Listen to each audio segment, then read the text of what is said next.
Meron tayong mga complainant dito na lumapit sa office ko. Makinig siguro mabuti ang Philippine Coast Guard natin and then DMW as well.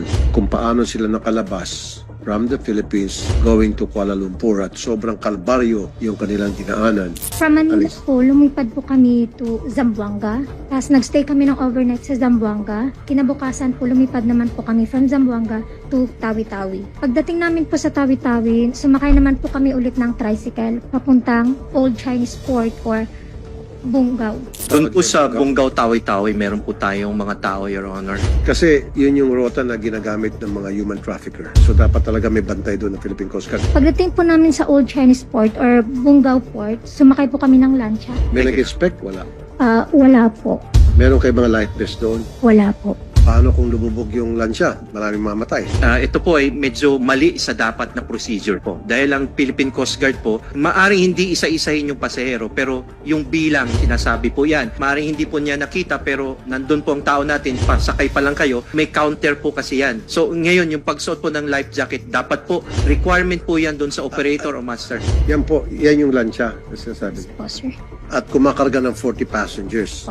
Dapat sinecheck ng Philippine Coast Guard yan to make sure na seaworthy yan. At kung may mga papeles na tama at kung yung number of passengers tumutugma doon sa capacity na kayang kargahin ng lansya na yan at yung number of passengers dapat ganun din yung number of life vests. So in this case, itong bangka na ito parang bubulok-bulok, kakarag-karag, kung yan ay lumubog at marami doon di ba rin lumangoy, patay. Now, sa tingin mo yung lansya na yan, seaworthy ba yan? At karapat-dapat na kumarga ng 40 to 50 passengers? Your Honor, kung titignan po, moderately seaworthy po ito. How would you know? Sabi mo, moderately seaworthy, hindi ko pa nakikita ang mga papeles. Gusto ko ngayong araw na ito, i-text mo, tawagan mo yung komanda nyo sa Tawi-Tawi na magbantay sa Bungaw Port. Pag may narinig pa po ako ulit na complaint na mga kababayan natin na dumaan dyan at hindi naharang ng Coast Guard at nakalabas ng bansa at nakapunta sa say, Thailand, babalikan ko kayo, sir.